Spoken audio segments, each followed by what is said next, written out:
Hello breaking news చూస్తున్నాం. సార్వత్రిక ఎన్నికల కౌంటింగ్ కు ఆంధ్రప్రదేశ్ సిద్ధమవుతుంది. పోలింగ్ రోజున రాష్ట్రంలోని వివిధ ప్రాంతాల్లో హింస చెలరేగిన నేపథ్యంలో లెక్కింపు సందర్భంగా పటిష్ట చర్యలు చేపట్టినట్లు రాష్ట్ర ప్రధాన ఎన్నికల అధికారి ముఖేష్ కుమార్ మీనా తెలిపారు. సమస్యాత్మక ప్రాంతాల్లో నియోజకవర్గాల అదనపు బలగాలను మోహరించనున్నట్లు చెప్పారు. ఇక స్ట్రాంగ్ రూమ్ల వద్ద కట్టుదిట్టమైన బందోబస్తు ఏర్పాటు చేసినట్లు తెలిపారు. కౌంటింగ్ రోజున డ్రై డే అమలు చేస్తున్నామని, రాష్ట్రానికి మరో 20 కంపెనీలు బలగాలను కూడా ప్రత్యేకంగా కేటాయించారని వివరించారు.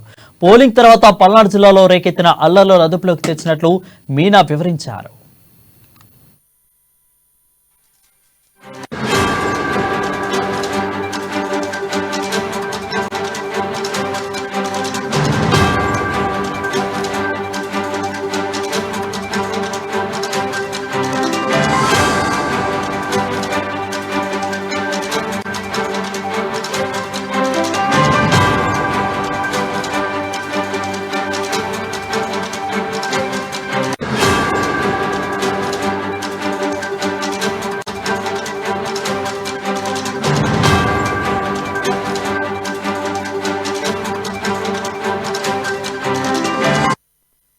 హలో బ్రేకింగ్ న్యూస్ చూస్తున్నాం. సార్వత్రిక ఎన్నికల కౌంటింగ్ కు ఆంధ్రప్రదేశ్ సిద్ధమవుతుంది.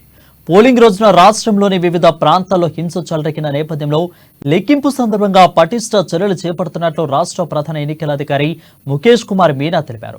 సమస్యాత్మక ప్రాంతాలు, నియోజకవర్గాల అదనపు బలగాలు మోహరించనున్నట్లు చెప్పారు.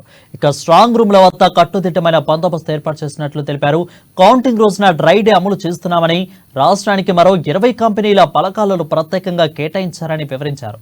పోలింగ్ తర్వాత పల్నాడు జిల్లాలో రేకెత్తించిన అల్లర్లు అదుపులోకి తెచ్చినట్లు మీనా వివరించారు.